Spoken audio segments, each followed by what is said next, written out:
मुच्यते। पूर्णस्य पूर्णमादाय पूर्णमेवावशिष्यते। ॐ शान्ति शान्ति शान्तिः।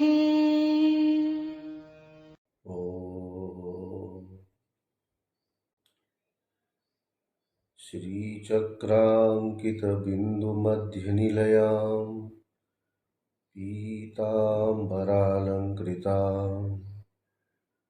शङ्खं चक्रवराभयं च दधतीं बालेन्दुमौलिं शुभाम्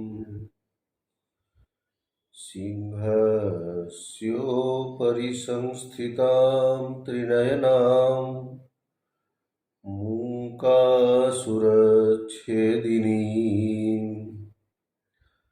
श्रीकोलापुरवासिनीं भगवतीं ध्यायामि मूकाम्बिकाम्। मम न भजनशक्तिः पादयोस्तेन रक्तिः न च विषयविरक्तिः ध्यानयोगेन शक्तिः इति मनसि सदाहं चिन्तयन् आद्यशक्ते रुचिरवचनपुष्पैः अर्चनं सञ्चिनोमि। विशुद्धज्ञानदेहाय त्रिवेदी दिव्यचक्षुषे श्रेयः प्राप्तिनिमित्ताय नमः सोमार्धधारिणे। या देवी सर्वभूतेषु मातृरूपेण संस्थिता नमस्तस्यै नमस्तस्यै नमस्तस्यै नमो नमः। या देवी सर्वभूतेषु शक्तिरूपेण संस्थिता नमस्तस्यै नमस्तस्यै नमस्तस्यै नमो नमः।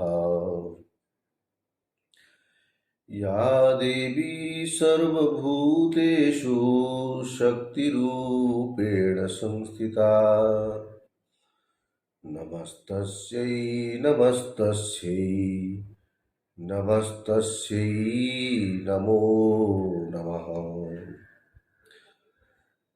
ॐ सहना भवतु सहनौ भुनक्तु सह वीर्यं करवावहै तेजस्विनावधीतमस्तु मा विद्विषावहै।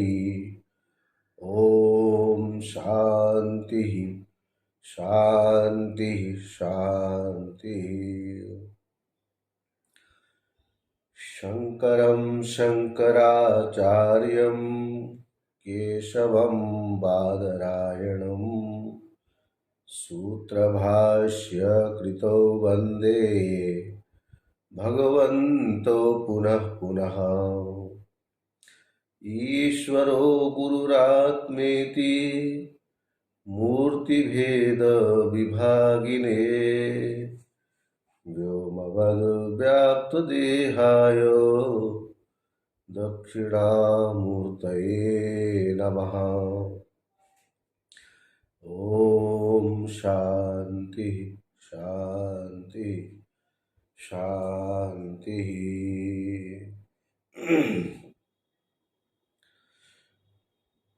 ॐ शक्ति ॐ शक्ति ॐ शक्ति ॐ शक्ति ॐ शक्ति ॐ शक्ति ॐ ब्रह्मा शक्ति विष्णु शक्ति शिव शक्ति ओम। ओम शक्ति ओम शक्ति ओम शक्ति ओम।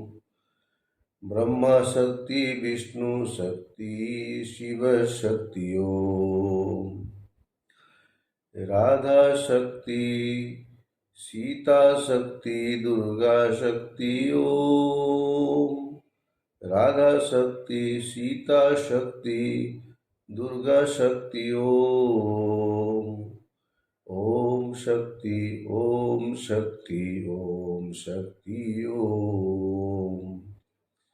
ब्रह्मा शक्ति विष्णु शक्ति शिव शक्ति ओम। गुरु भक्ति शिव भक्ति विष्णु भक्ति ओम। देवी भक्ति शक्ति भक्ति मातृशक्ति ओम।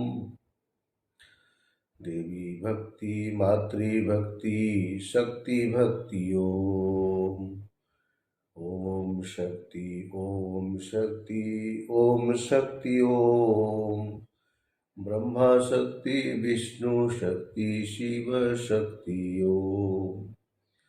गुरु भक्ति ओम। राम भक्ति ओम। श्याम भक्ति ओम। माधव भक्ति ओम। गुरु भक्ति माधव भक्ति कृष्ण भक्ति ओम। राम भक्ति शिव भक्ति विष्णु भक्ति ओम। ओम शक्ति ओम शक्ति ओम शक्ति ओम। ओम भक्ति ओम भक्ति ओम भक्ति ओम। ओम भक्ति ओम भक्ति ओम भक्ति ओम। ओम शक्ति ओम शक्ति ओम शक्ति ओम।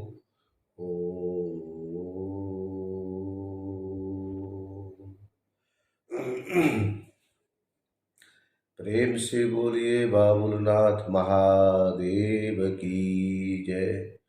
महालक्ष्मी माता की जय। मुंबा देवी की जय। गजवदन सिद्धि विनायक भगवान की जय। सद्गुरुदेव महाराज की जय। सत्य सनातन धर्म की जय। ओम नमः पार्वती पते हर हर महादेव।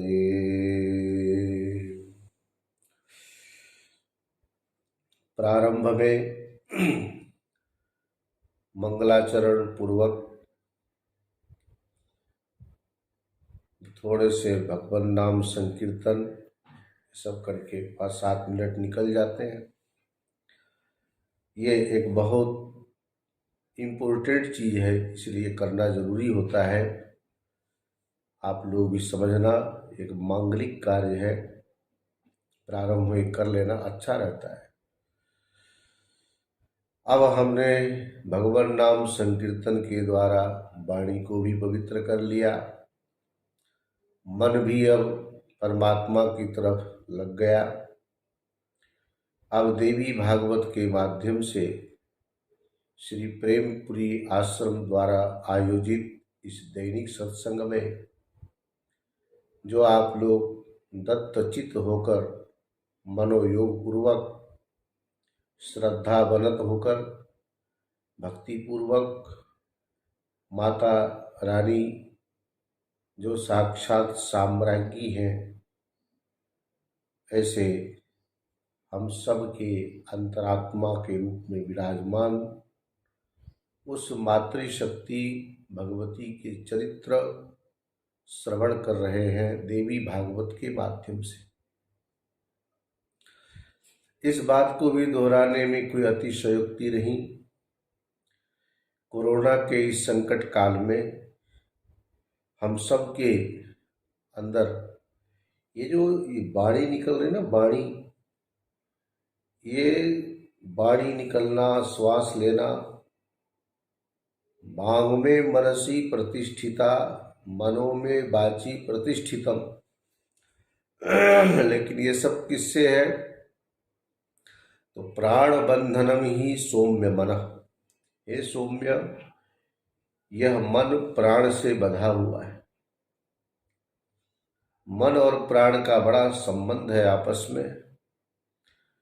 जब प्राण संकट में पड़ जाए, कोरोना जैसे वायरस हमारे लंग में, फेफड़े में, जहाँ से श्वास प्रश्वास की गति चल रही है, ऑक्सीजन ले रहे हैं, उस ऑक्सीजन के मार्ग को अवरुद्ध कर देना, उस फेफड़े की नाली को सिकुड़ देना, अथवा उसी ऑक्सीजन के छिद्र में जाकर के बैठ जाना, जिसको हम लोग तरह से निमोनिया कहते हैं। और उस निमोनिया से धीरे धीरे लंग, फेफड़ा जब 100% इफेक्टेड हो जाए, आदमी का प्राणांत हो जाता है। ऐसे यह जो पेंडेमिक महामारी है, पिछले साल तो ऐसा लगा कि थोड़े ताली थाली बजाएंगे, शंख बजाएंगे, बिजली बंद करके मोबाइल के लाइटों से काम चलाएंगे, दिया जला के। भगवान की बड़ी कृपा रही, जाने वाले फिर भी गए, रहने वाले बचे। अब इस साल जो यह राक्षस नाम के संवत्सर आया, इसने आने से पहले ही अप्रैल की शुरुआत में ही हमारे संत महापुरुषों ने मेला होगा ही, स्नान करेंगे ही, ऐसा आग्रह किया। सरकार को भी मानना पड़ा। लेकिन कोरोना वायरस किसी धर्म आदि से लेना नहीं है, इसको जोड़ना भी ठीक नहीं। हम सब के पास फेफड़े हैं, सब लोग श्वास ले रहे हैं। और जब ये एक ऐसा संक्रमण वाला रोग है, एक दूसरे के माध्यम से आता है, तो इसका तो जो बचाव है, सोशल डिस्टेंसिंग, मास्क लगाना, सैनिटाइजर करना, ज़्यादा लोग इकट्ठे होकर गैदरिंग ना करें, जिसके माध्यम से इस समय ये कम्युनिटी स्प्रेड हो चुका है, उसका भयावह रूप आज देखने को मिल रहा है। और इस समय किसका क्या होगा, अपने को भी तकलीफ है और सबको देख रहे हैं तकलीफ में। घर में बैठे हैं तो भी सुरक्षित नहीं है। इस समय हवा में वायरस फैल चुका है। और इस समय ऑक्सीजन की क्या कीमत है, ऑक्सीजन कितने महंगे ब्लैक में बेच रहे हैं, ये सब आपको दिखने को मिल ही रहा होगा, देखने को न्यूज के माध्यम से। तो भगवती से यही प्रार्थना करते हैं कि सबको सद्बुद्धि दे। हमारे प्राण के रूप में वही हमारे अंदर विराजमान है। वो रहना चाहेगी तो रखेगी, ले जाना चाहेगी तो ले जाएगी। लेकिन जो हमारे हाथ में है, जो हम लोग कर सकते हैं, उसके लिए ज़रूर प्रयास करना चाहिए। ये मैं बार बार प्रवचन के माध्यम से कहता हूँ कि आप हैं तो हम हैं, हम हैं तो आप हैं। परस्पर हमारे आपका संबंध है। श्रोता वक्ता के रूप में प्रवचन भी होते रहेंगे, मिलना जुलना भी होगा। लेकिन ये संकट का जो काल आया है, ये निकल जाए, बहुत अच्छा हो जाएगा। इसके लिए थोड़े से भगवती से बारंबार प्रार्थना करते रहें और सबके लिए शुभ कामना, मंगल कामना व्यक्त करें। सर्वे भवन्तु सुखिनः, सर्वे सन्तु निरामयाः, सर्वे भद्राणि पश्यन्तु, माँ कश्चित् दुःख भाग भवेत्। इस कामना से ओतप्रोत होकर के ही हम एक दूसरे के कल्याण के भागी बन सकते हैं। देवी भागवत के माध्यम से शंखचूड़ और तुलसी के प्रसंग को आप लोग सुन रहे हैं। इसमें बहुत सारी कथा भी है, उपदेशप्रद भी है, हमारे काम में आने वाली भी चीज है। और इससे भगवती के प्रति जो निष्ठा है, आस्था, श्रद्धा, वो भी व्यक्त होती है। पुराणों की कथा का संबंध आपस में बड़ा अच्छा है। पुराणों के माध्यम से हमारे जो मनोभावना है, हमारा जो मानस है एक आस्तिक बनता है। पुराणों को मानना ही एक हमारी आस्तिकता है। लेकिन इन कथानकों के माध्यम से महर्षि वेद व्यास जी हमें उस तत्व का बोध कराना चाहते हैं जो सब लोग वेद नहीं पढ़ सकते, मंत्रों को नहीं जान सकते, वो भी इन पुराणों के माध्यम से उस लक्ष्य तक पहुंच सकते हैं जिसकी सबकी इच्छा है, सबके मन में जिज्ञासा है, ये हो सकता है। भगवान नारायण जो संवाद नारद जी को श्रवण करा रहे हैं, कहते हैं दानव के संहार कार्य में शिव जी को नियुक्त कर ब्रह्मा जी तत्काल अपने स्थान पर चले गए और अन्य देवता भी अपने अपने स्थान के लिए प्रस्थित हो गए, प्रस्थान कर गए। तदनंतर महादेव देवताओं के अभ्युदय के उद्देश्य से चंद्रभागा नदी के तट पर एक मनोहर बरगद पेड़ के नीचे, बटवृक्ष के नीचे आसीन हो गए। उन्होंने अपने अत्यंत प्रिय गंधर्वराज चित्ररथ, जिनका नाम है पुष्पदंत, फूल की तरह दांत हैं जिनके, अथवा जिनके दांत पुष्प की तरह दिखाई देते हैं, उनको पुष्पदंत कहते हैं। और एक नाम बताया चित्ररथ, जो गंधर्वराज कहलाए। ऐसे पुष्पदंत को दूत बनाकर तुरंत प्रसन्नतापूर्वक शंखचूड़ के पास भगवान शंकर ने भेजा। सर्वेश्वर शिव की आज्ञा पाकर चित्ररथ तत्काल शंखचूड़ के उस उत्तम नगर में गए जो इंद्रपुरी से भी उत्कृष्ट तथा कुबेर के भवन से भी अधिक सुंदर था। ऐसा शंखचूड़ के भवन का यहाँ पर वर्णन किया है, उसकी उपमा दी है तो उसके बारे में बहुत लंबा चौड़ा लिखा है, तो ये बातें ज़्यादा सुनने की ज़रूरत नहीं है। भवन में जो सजावट है, जिससे सजावट की जा सकती है, वो सारी चीज़ें यहाँ पर विद्यमान है, ऐसा समझ लीजिए। हाँ, यहाँ कह दिया कि वह नगर सिंदूर के समान लाल मणियों द्वारा निर्मित विचित्र सुंदर तथा दिव्य करोड़ों आश्रमों से सुशोभित था। जगह जगह मंदिर आदि भी बने हुए थे। दूसरे लोगों के लिए सुगम एवं सुखप्रद था। अत्यंत ऊंचाई वाले गगनस्पर्शी मणि निर्मित ऐसे ऐसे भवन द्वार सब बने हुए थे और द्वारपालों से युक्त 12 द्वारों से सुसज्जित था।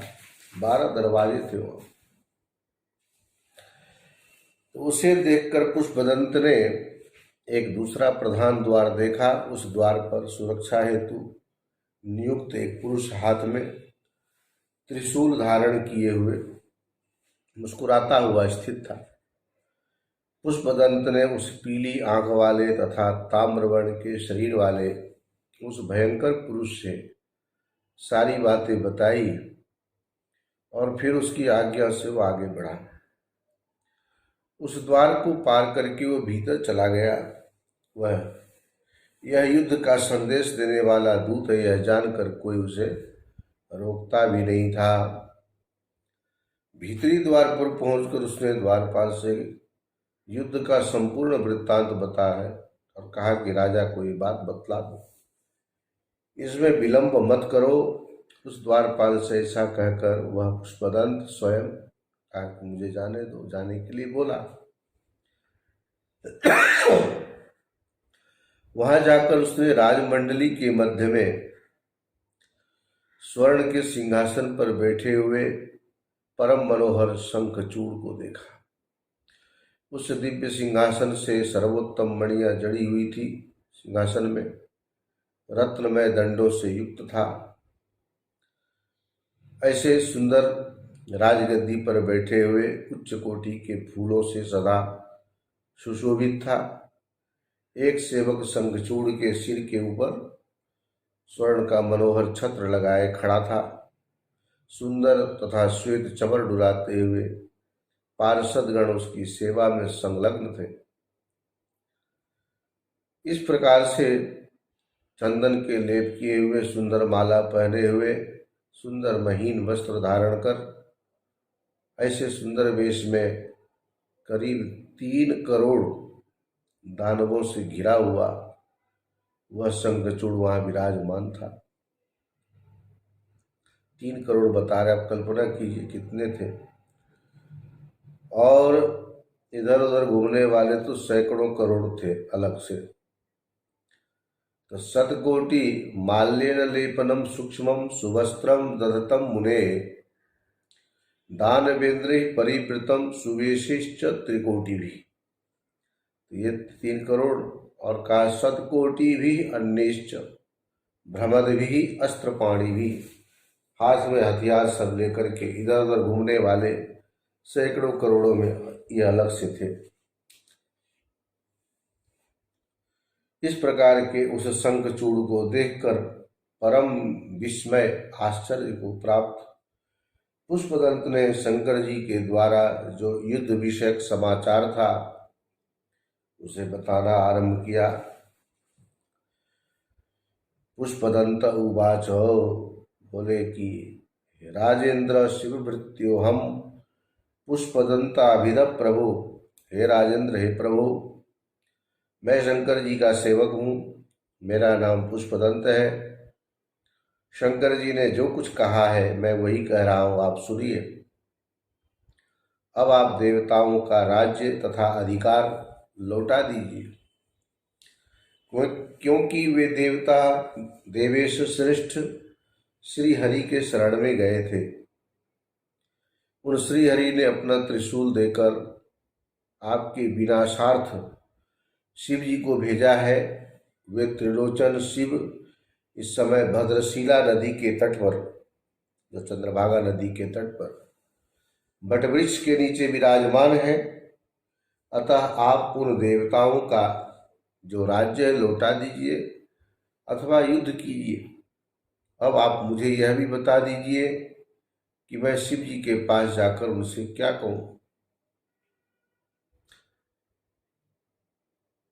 विषयम देहि तेषां च युद्धम वा कुरु निश्चितम गत्वा वक्ष्यामि किम शंभुम अथ तद्वद माम अपि। भगवान नारायण बोलते कि हे नारद, दूत की बात सुनकर शंखचूड़ ने हंसकर कहा कि तुम चलो, मैं प्रातः काल वहां पहुंचूंगा। तदनंतर पुष्पदंत ने बटवृक्ष के नीचे विराजमान परमेश्वर शिव के पास पहुंचकर शंखचूड़ के मुख से कही गई वह बात ज्यों की त्यों उनसे कह दी। ये बात सुनते ही अब इधर भगवान शंकर जहाँ चंद्रभागा नदी के किनारे बटवृक्ष के नीचे बैठे हैं,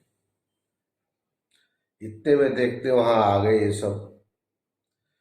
एतस्मिन् अनंतरे स्कंद आजगाम शिवांतिकम वीरभद्रश्च नंदी च महाकालः सुभद्रक विशालाक्षश्च बाणश्च पिंगलाक्षो विकम्पनः विरूपो विकृतश्चैव मणिभद्रश्च बाष्कलः कपिलाख्यो दीर्घदंष्ट्रो विकटस्ताम्रलोचनः कालकंठो बलिभद्र कालजिह्व कुटीचर बलोन्मत्तोरणश्लाघी दुर्जयो दुर्गमस्तथा अष्टौ च भैरवा रौद्रा रुद्राश्चैकादश स्मृता।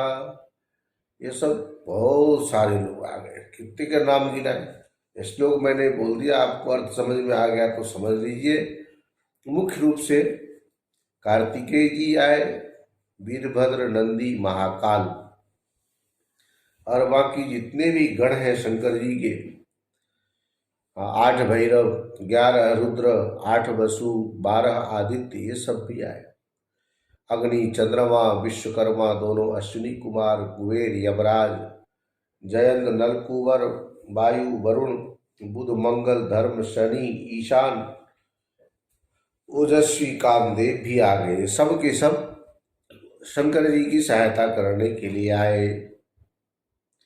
और भी यहाँ नाम गिनाया है, उग्र दंष्ट्रा, उग्र चंडा, कोटराच, कैटवी आदि देवियां भी पहुंच गई। 8 भुजाएं धारण करने वाली, भय उत्पन्न करने वाली साक्षात भगवती भद्रकाली भी वहां पहुंच गई। स्वयं चाष्टभुजा देवी भद्रकाली भयंकरी, भद्रकाली कपालिनी, भद्रकाली भगवती है जो सर्वोत्तम रत्नों से निर्मित विमान पर विराजमान थी। वे लाल वस्त्र तथा लाल पुष्पों की माला धारण किए थी, लाल चंदन से अनुलिप्त थी। वे प्रसन्नता पूर्वक नाचती, हंसती तथा मधुर स्वर में गाती हुई सुशोभित हो रही थी। वे देवी अभया भक्तों को अभय तथा शत्रुओं को भय प्रदान करती है।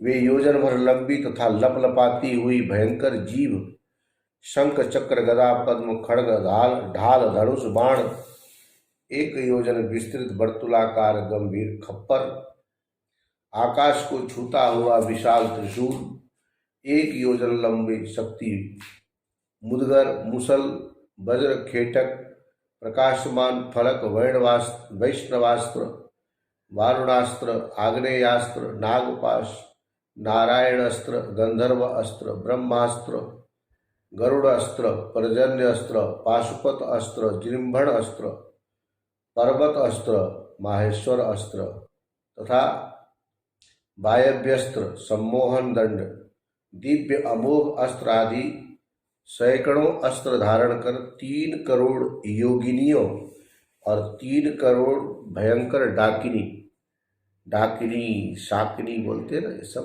भगवती के अपने ये गण हैं। ऐसे योगिनियों के साथ में लेकर वह भी आकर विराजमान हो गई भगवान शंकर के पास।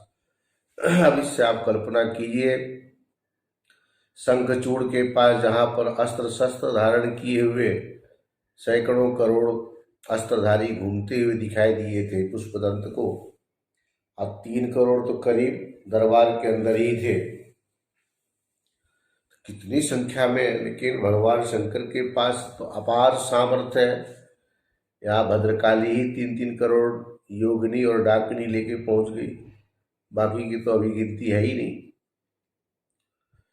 भूत प्रेत पिशाच कुष्मांड ब्रह्म राक्षस बेताल राक्षस यक्ष और किन्नर भी वहां उपस्थित हो गए। उन सभी देवियों तथा अन्य देवगणों को साथ लेकर कार्तिकेय अपने पिता शिव को प्रणाम करके सहायता प्रदान करने के उद्देश्य से उनकी आज्ञा से उनके पास बैठ गए। कार्तिकेय जी देव सेनापति हैं। इधर दूध के चले जाने पर प्रतापी शंखचूड़ ने अंतःपुर में जाकर तुलसी को सारी बातें बताई। तुलसी बोली, हे प्राणबंधु, हे नाथ, हे प्राणेश्वर, मेरे वक्षस्थल पर क्षण के भर के लिए विराजिए, क्योंकि जिस समय शंखचूड़ के मुख से सुना अंतःपुर में जाने के बाद, युद्ध की बात सुनते ही तुलसी के तो कंठ सूखने लगे, होठ सूख गए, तालु सूख गए। इसलिए अत्यंत दुखी होते हुए मधुर वाणी से शंखचूड़ से बोलती है कि अब तो बस समय आ गया है, क्योंकि तुलसी को भी कुछ ऐसा दुस्वप्न दिखाई दिया था जिससे लक्षण दिखाई देने लगे थे कि अब मामला ठीक नहीं है। 2020 में कोरोना के संकट आएगा, कोई नहीं जानता था। 21 उससे भी भयंकर होगा, कोई नहीं जानता था। 22-23 में आगे क्या होगा, कल्पना में हम लोग जी रहे हैं, आशा रखते हैं, प्रतीक्षा कर रहे हैं। बाकी तो क्षणार्धम नहीं बजानामि विधाता किम विधास्यति, एक क्षण, आधे क्षण का भी पता नहीं कब क्या हो जाए। फिर भी हम लोग आशा में जी रहे हैं, चलो कुछ ना कुछ तो होगा, जैसे भी होगा कोशिश तो जारी रखनी ही चाहिए। तो रात्रि के अंत में प्रातः काल में उठने से पहले जो दुस्वप्न तुलसी ने देखा था, कहती है कि उससे मेरे प्राण कांप रहे, मन में लगातार एक जलन हो रही है। तुलसी की बात सुनकर के परम ज्ञान संपन्न राजेंद्र शंखचूड़ भोजन पान आदि से निवृत्त होकर तुलसी से हितकर सत्य तथा यथा उचित वचन कहने लगा। शंखचूड़ बोला, अब ये देखिए चीजें आप लोग याद रखना। कालेन योजितं सर्वं कर्म भोग निबंधनम शुभम हर्ष सुखम दुखम भयम शोकश्च मंगलम। कल्याण, हर्ष, सुख, दुख, भय, शोक और मंगल, 2 4 6 7 चीजें हैं। कल्याण, हर्ष, सुख दुख 4 हो गए, भय शोक 6 हो गए और मंगल ये 7। ये समस्त कर्म भोग के बंधन काल के साथ बंधे हुए हैं। कब कल्याण होना है? जब समय आएगा तो होगा। कब शोक होना है? समय आने पर जरूर होगा। भय भी होता है, सुख दुख भी होता है, हर्ष भी होता है। तो मंगल हो, कल्याण हो, हर्ष और सुख 4 और दुख भय और शोक ये मिलाकर के 7 चीजें, ये सबके अपने अपने कर्म भोग हैं। पूरे जीवन में अमीरी पूर्वक जीना कि गरीबी पूर्वक जीना, रोगी होकर के जीना कि निरोगी होकर के जीना।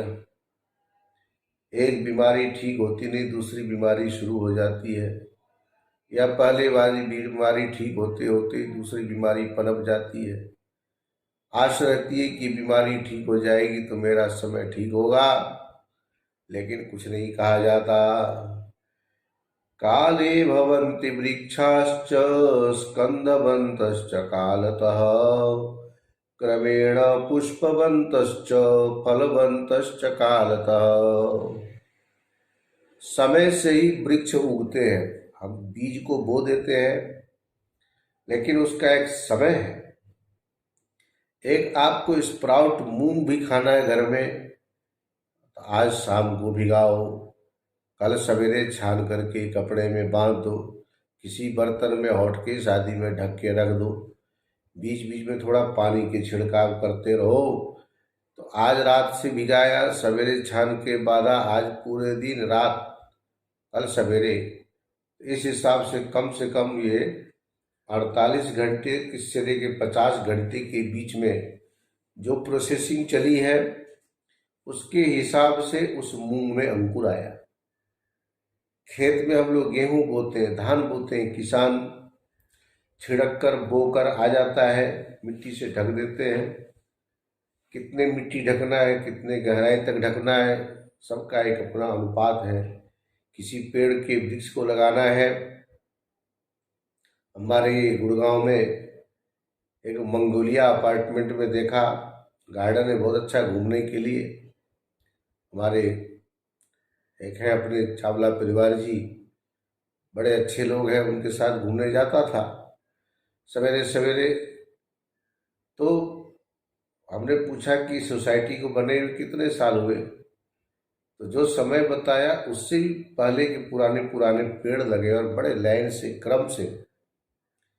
हमने कहा पेड़ बड़े बड़े लग रहे हैं, कॉलोनी अभी बसी है, क्या यहाँ कोई जंगल होता था? बोले नहीं, इसको अभी जंगल बनाया गया है, हरा भरा बड़ा हरित क्षेत्र बनाया।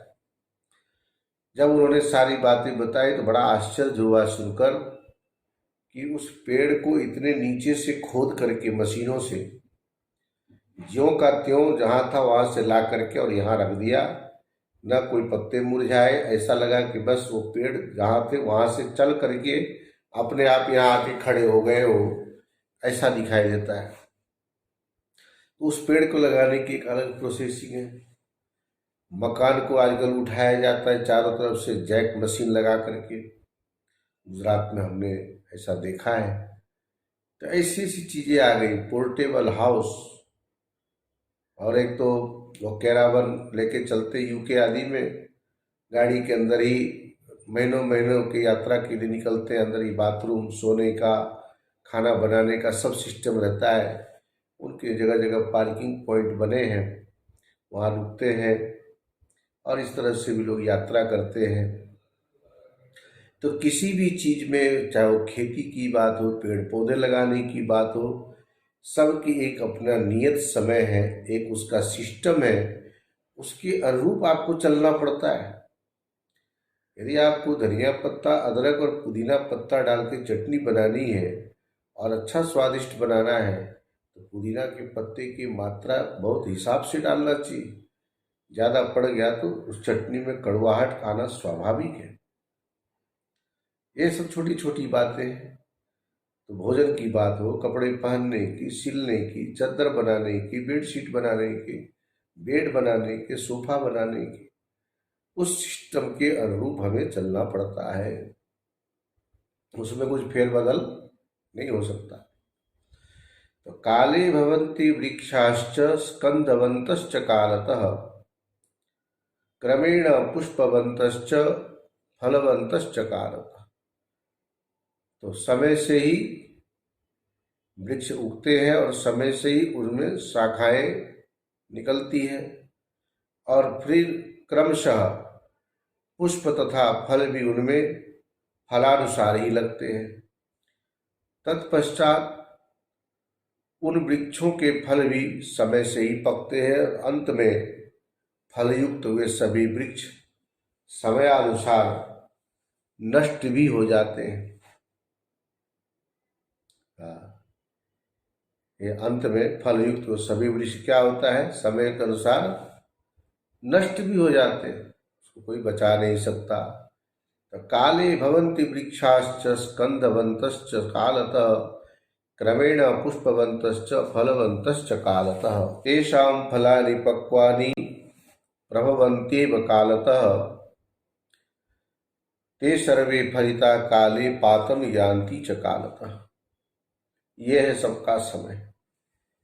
काले फलन्ति पुरुषस्य यथैव वृक्षा, यथा एव वृक्षा, वृक्ष का दृष्टांत दिया। तो काल के अनुसार सब अपने आप निकल आते हैं।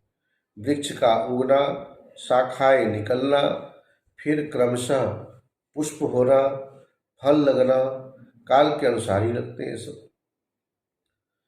ये बात शंखचूड़ तुलसी को बता रहा है। तेषां काले भवन्ति विश्वानि, काले नश्यन्ति सुंदरी, कालाद सृष्टा च सृजति, पाता पाती च कालतः। हे सुंदरी, तुलसी को संबोधित करके शंखचूड़ कह रहे कि समय से विश्व बनते हैं, समय से ये विश्व बनता है और समय पर ही नष्ट हो जाते हैं। काल की प्रेरणा से ही ब्रह्मा जी सृष्टि करते हैं। इदम इदानीम सृष्टव्यम,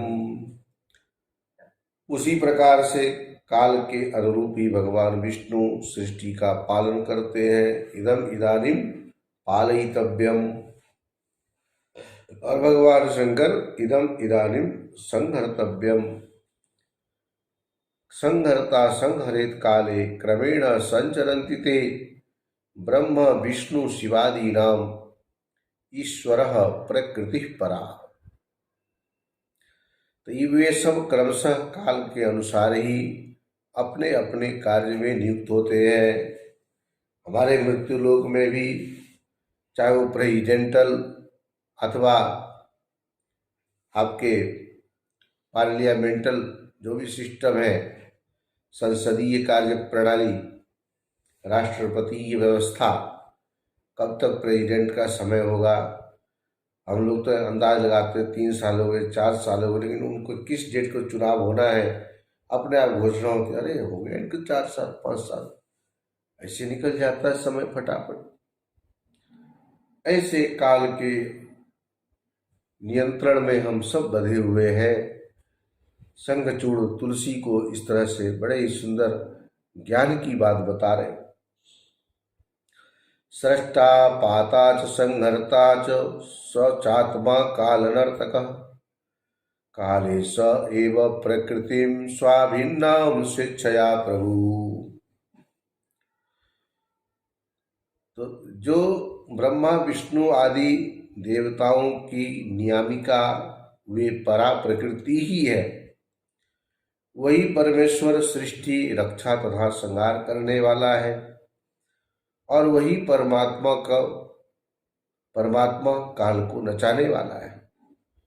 उन्हीं प्रभु ने समयानुसार इच्छापूर्वक अपने से अभिन्न प्रकृति का निर्माण करके विश्व में रहने वाले समस्त ये जो स्थावर जंगम जीवों की रचना की है। वे ही सबके ईश्वर हैं, सभी रूपों में वही विद्यमान है, वही सबकी आत्मा है और वही परम ईश्वर है। निर्माय कृतवान सर्वान् विश्वस्थांश्च चराचरान् सर्वेशः सर्वरूपश्च सर्वात्मा परमेश्वरः। तो ये परमात्मा सर्वात्मा है, सबकी आत्मा है, वही परमेश्वर है। जन्म जनेन जनिता जन्म पाति जनेन यः जन्म जनेन हरते तम देवं भज साम्प्रतम् भज मन शिव में निरंतरम जप मन हर में निरंतरम। हे मन, शिव जी का जाप करो। हे मेरे मन, हर का नित्य निरंतर रटन करो, जपन करो, स्मरण करो, भजन करो। इसके सिवाय और कुछ भी जीवन में सार नहीं है। जन्म जनेन जनिता, जो जन से जन की उत्पत्ति करता है। एक जैसे कंपनी वाले मालिक या कंपनी का अपना एक सिस्टम होता है। आप देखिए बिस्लरी की बोतल का ही एग्जाम्पल लीजिए। सभी बोतलों का छेद का एक ऐसा नाप है कि सब में उसके जो ढक्कन है अपने आप लग जाते, फिट हो जाते हैं। कभी कभी आपके बोतल के ढक्कन का कलर यदि अलग ना हो तो पता ही चलता है कि इस बोतल का ढक्कन है कि उस बोतल का ढक्कन है। तो एक जो ये शेप है, जो नाप है कि इतने इंच के छेद बनाना है, और जो कसते हैं लगाते उसमें 3 घेरे 4 घेरे में टाइट हो जाएगा। उससे ज़्यादा भी नहीं बनाते, उससे कम भी नहीं बनाते। थोड़ा बनाए तो पूरा लगेगा नहीं, ज़्यादा बना देंगे तो खोलने लगाने में बहुत टाइम लगता है। कंपनी वाले को कोई काम नहीं था कि इतनी बनाने की क्या ज़रूरत थी, टूटी खोलना पड़े ज़्यादा तो झंझट। आजकल तो ऐसा उठाओ ऐसा घुमाओ पानी आ जाता है। तो एक ऐसा सिस्टम बना हुआ है हमारे सृष्टि में, जो शेप बना है। तो भगवान ने भी सृष्टि को प्रारंभ करके सिस्टम बनाया कि जन्म जनेन जनिता। अब जानवर से जानवर ही पैदा हो रहे, मनुष्य से मनुष्य पैदा हो रहे। वो ठीक है, पैदा होने वाले अपने कर्म फल भोगने के अनुसार आया है, लेकिन उसकी उत्पत्ति के लिए मनुष्यों का ही सहारा लिया। जानवरों से मनुष्य की उत्पत्ति होने लग जाए, मनुष्यों से जानवरों की उत्पत्ति होने लग जाए तो एक सृष्टि का विपरीत क्रम दिखाई देगा, जो अच्छा नहीं माना जाएगा। लेकिन यहाँ ऐसी बात नहीं है, इसलिए भगवान ने शुरू से सिस्टम बना दिया। जन्म जनेन जनिता जन्म पाति जनेन यः। शंखचूड़ बता रहे हैं तुलसी को कि जन से जन की रक्षा करता है। हम आप आज इस संसार में दिख रहे हैं, भले ही वो माता पिता के चाहे मोह कारण हो, नहीं तो पैदा होते ही मार देते, पेट में ही हमको धारण नहीं करते। कहीं न कहीं वो ईश्वर ही माता पिता के रूप धारण करके हमें जन्म देने वाले, पाल पोष करके बड़ा बनाने वाले, इस संसार में घूमने फिरने के लायक बनाने वाले, जो भी है हमारे लिए किसी भी रूप में, वही ईश्वर है, वही परमेश्वर है। माता पिता चले जाते हैं, उसके बाद भी मैं अपने जीवन में ऐसा अनुभव करता हूँ, बहुत सारे हमारे अपने सत्संगी में से ही ऐसे ऐसे लोग हैं, बड़ा ख्याल रखते हैं, सुख दुख में साथ देने के लिए तैयार रहते हैं, तन से, मन से, धन से। एक बहुत बड़ा अपने पूर्ण कर्म का फल दिखाई देता है। कौन किसके लिए करता है, कब तक करेगा, क्यों करेगा, क्या जरूरत पड़ी है। यदि आपको ये सब उपलब्ध हो रहे हैं तो जरूर कोई अदृश्य शक्ति है, उनकी ऐसी कृपा है कि आपके अंतःकरण में बैठकर प्रेरणा देते हैं।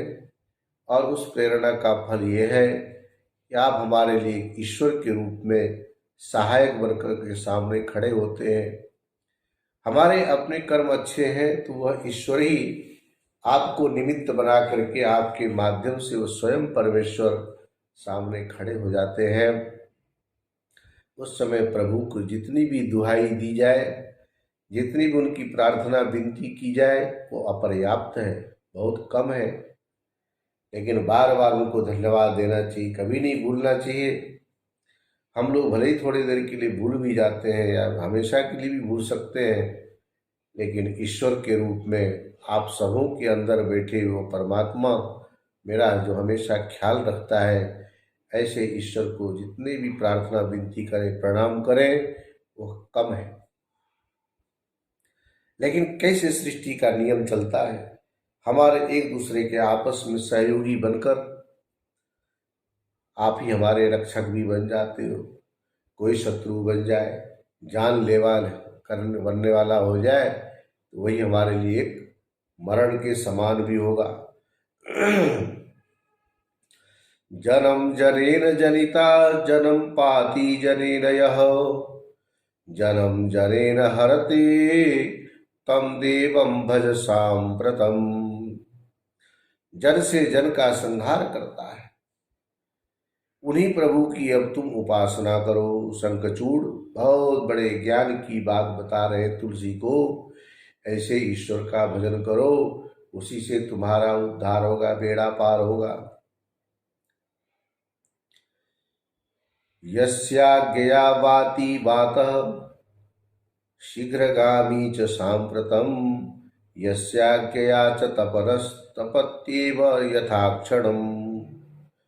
जिनकी आज्ञा से ये शीघ्रगामी पवनदेव वायुदेव प्रवाहित होते हैं, सूर्य यथा समय तपते हैं, इंद्र समयानुसार दृष्टि करते हैं, मृत्यु सभी जीवों में विचरण करती है, अग्निदेव यथा समय दाह उत्पन्न करते हैं, शीतल चंद्रमा आकाश में परिभ्रमण करते हैं, उन्हीं मृत्यु के भी मृत्यु, काल के भी काल, यमराज से भी बड़े यमराज, सृष्टिकर्ता ब्रह्मा के भी जो सृष्टा, ब्रह्मा तो सृष्टि की रचना करते हैं, लेकिन जो ब्रह्मा की भी रचना करता है, जगत में माता की भी माता, संहार करने वाले शिव के भी संहर्ता परम प्रभु परमेश्वर की शरण में जाओ। त्वमेव माता च पिता त्वमेव त्वमेव बंधुश्च सखा त्वमेव त्वमेव विद्या द्रविणं त्वमेव त्वमेव सर्वं मम देव देव।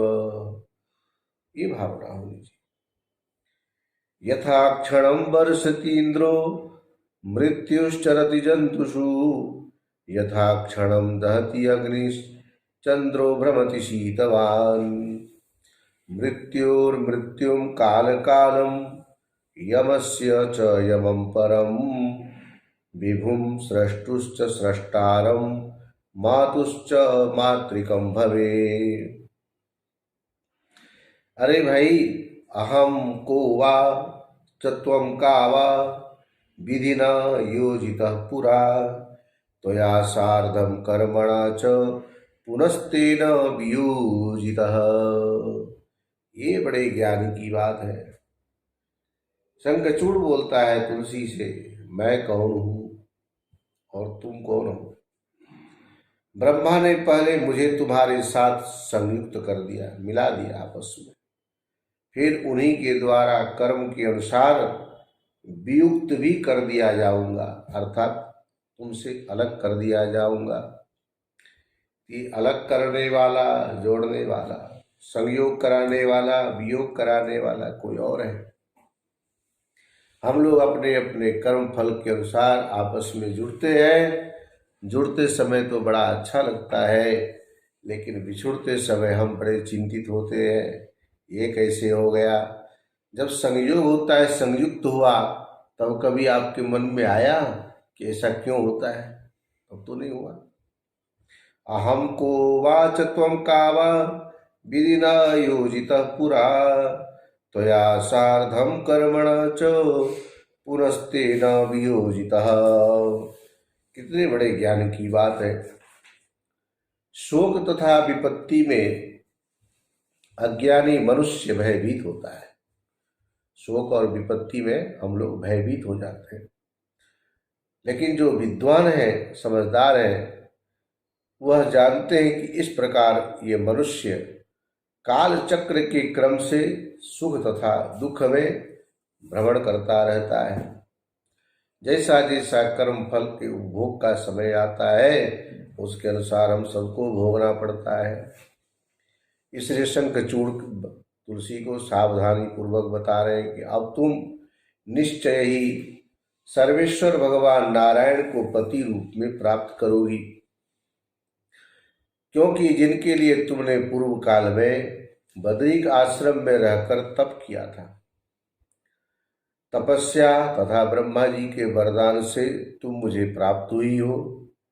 हे कामनी, उस समय जो तुम्हारी तपस्या थी वह भगवान श्रीहरि की प्राप्ति के लिए थी, अतः तुम उन्हीं गोविंद श्रीहरि को गोलोक स्थित वृंदावन में प्राप्त करोगी।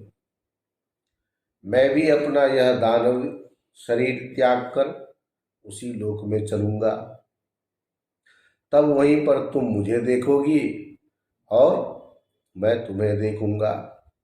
हे प्रिय, सुनो, इस समय मैं स्वयं भगवती राधिका के शाप से अगम तथा अत्यंत दुर्लभ इस भारतवर्ष में आया हूँ, लेकिन जहाँ से आया हूँ, जहाँ मुझे अब जाने की इच्छा है, वहीं पर पुनः चला जाऊंगा। कहाँ? यद गत्वा न निवर्तन्ते तद्धाम परमं मम। कभी विचार तो करो ना।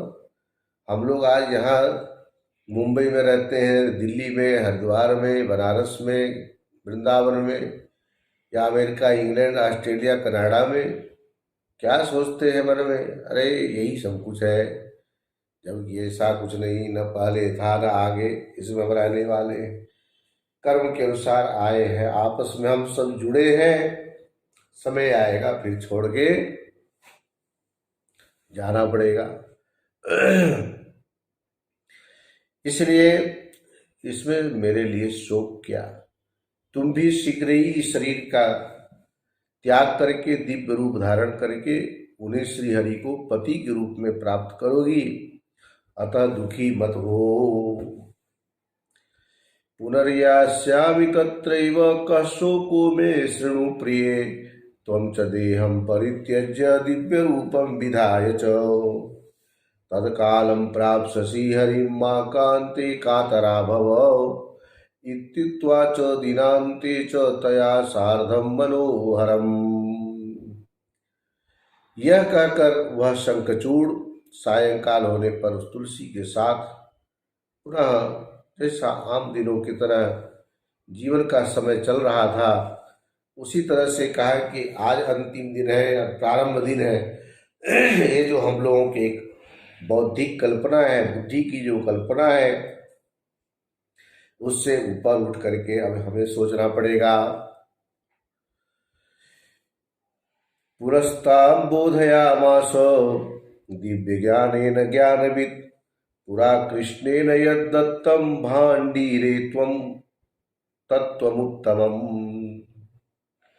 तुलसी को अपने वक्षस्थल से लगाकर शंखचूड़ बहुत अच्छी बात कर रहे हैं। देखो, हमारे पास जो चीज़ होती है, हम जो दे सकते हैं, जो कर सकते हैं, किसी के ऊपर आप अत्यधिक प्रसन्न होते हो, तो आप उसके लिए उसकी प्रियता के सामने जिसमें आपकी प्रिय बुद्धि होती है उसको भी समर्पित कर देते हो। यही बड़प्पन होता है आदमी का। जब तक आप सामने वाले को बोलते रहो कि तुम ही सब कुछ हो, मैं तुमसे बहुत प्रेम करता हूँ, लेकिन कहीं न कहीं आपके मन के किसी कोने में किसी दूसरे वस्तु के प्रति जो श्रेष्ठत्व बुद्धि है, तो ये एक तरह से कपट होता है। बोलने की जरूरत नहीं है, प्रैक्टिकल समय आने पर आप जिन चीज़ों को लेकर दिखाई तो दे रहे हो कि आपके लिए सब इम्पोर्टेंट है, लेकिन ऐसे लात मार के ठोकर मार के चलते हो, तब लगता है अरे भाई, ऐसे अनासक्त भाव से रहने वाला व्यक्ति हमने पहली बार देखा। तो शंखचूड़ तुलसी के साथ इतने आसक्त प्रेम में होते हुए भी आज उस ज्ञान की दुहाई दे रहे हैं। भांडीर वन में, वृंदावन में भांडीर वन है, भांडीर वन में भगवान कृष्ण ने जो दिव्य ज्ञान, तत्व ज्ञान शंखचूड़ को दिया था, उसी दिव्य ज्ञान के द्वारा तुलसी को समझाने लगा। कहा कि ये प्राचीन काल में भांडीर वन में स्वयं भगवान श्री कृष्ण ने जिस उत्तम, सभी शोकों को दूर करने वाले परम ज्ञान का उपदेश मेरे लिए जो किया था, उसी संपूर्ण ज्ञान को शंखचूड़ ने इस समय तुलसी को प्रदान किया। ज्ञान पाकर के तुलसी देवी अत्यंत प्रसन्न हो गई। उनका मुख और नेत्र प्रसन्नता से खिल उठा। किस बात से प्रसन्नता हुई, किस बात की खुशी हुई? तो कहा कि ये सब के सब नश्वर हैं।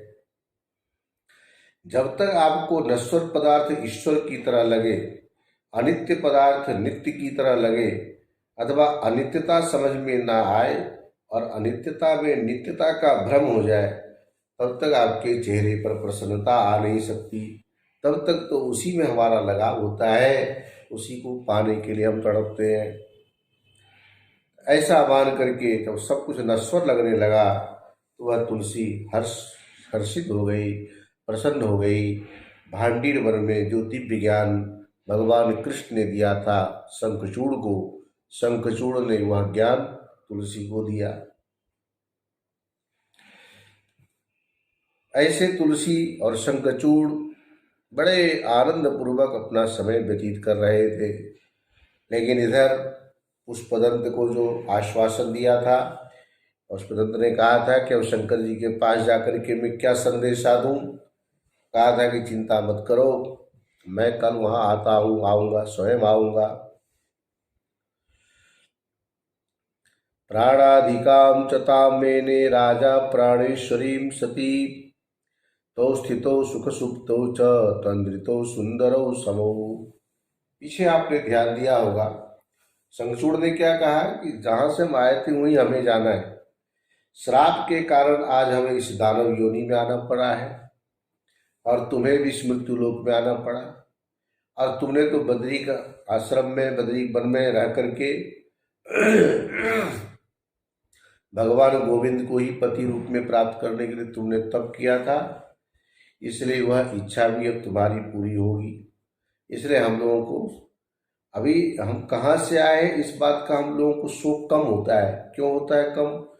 क्योंकि वर्तमान के इस वातावरण से इतने हम जुड़ गए हैं कि पिछली बातों को न तो हम जानने की कोशिश करते हैं, न उसके बारे में कभी शोक चिंता होती है। बस चिंता है तो जो ये वर्तमान में है, इससे यदि हम अलग हो गए, फिर मारो सूत हसे। बोले बापू मारो सूत हसे, मरे पण कीधो है, मरे पण कीधु, जो थसे हारो थसे। जब कहा भाई महाराज क्या होगा हमारा, हमने उनसे कहा भगवान जो करेंगे अच्छा ही करेंगे, जो होगा अच्छा होगा। जब आए हो कहीं से धक्का दे करके यहाँ भेजे गए हो, उस बात को लेकर के तो कभी आपके मन में टेंशन नहीं, चिंता नहीं है। फिर यहाँ से जाना पड़ेगा, इस बात की चिंता क्यों करते हो?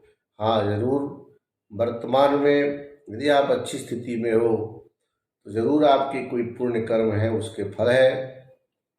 तो पुण्य कर्म का फल सुख मिलता है, इसलिए सुखी हूँ, सुख मिल रहा है।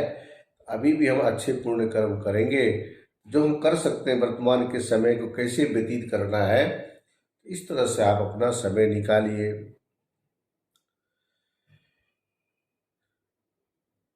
सततम जय युक्तो दो क्षणम नैव पराजितो। शंखचूड़ और तुलसी का ऐसा अगाध प्रेम था, लेकिन भांडीर वन में भगवान कृष्ण के मुखारबिंद से जिस दिव्य ज्ञान तत्व ज्ञान को प्राप्त कर रखा था शंखचूड़ ने, उसी ज्ञान से पूर्ण रूप से तृप्त कर दिया तुलसी को।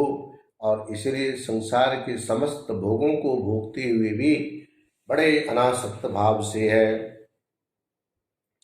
श्री कृष्णं मनसा ध्यात्वा रक्ष कृष्ण परायणा। ब्राह्मे मुहूर्ते चोत्थाय पुष्पतल्पान् मनोहरा। ये है अनासक्ति का भाव। रात्रि में सोते हो, लेकिन सवेरे उठते ही आपके जो अपने इष्ट देव हैं उनका चिंतन करो, उनका स्मरण करो, उसमें अपने मन को लगाओ, उसी से बात बनेगी। तो ऐसे भगवान श्री कृष्ण के भक्ति में तत्पर रहने वाले शंखचूड़ ने मन में श्री कृष्ण का ध्यान करके ब्राह्म मुहूर्त में ही अपने मनोहर शैया से उठकर स्वच्छ जल से स्नान करके रात्रि के वस्त्र का त्याग कर धुले हुए 2 वस्त्र धारण किए। तदनंतर बड़े सुंदर उज्जवल तिलक लगाकर उसने अपने इष्ट देवता का वंदन आदि किया, नृत्य कृत्य संपन्न किए। और जो मांगलिक चीज़ें हैं, दही, घी, मधु और धान का लावा, ऐसे मंगलकारी वस्तुओं का दर्शन किया। अब यहाँ से आगे की जो बात है फिर आपको अगले सत्र में सुनाएंगे। ओम पूर्णमदः पूर्णमिदं पूर्णात् पूर्णमुदच्यते पूर्णस्य पूर्णमादाय पूर्णमेवावशिष्यते। ओम शांति शांति शांति। ॐ शान्ति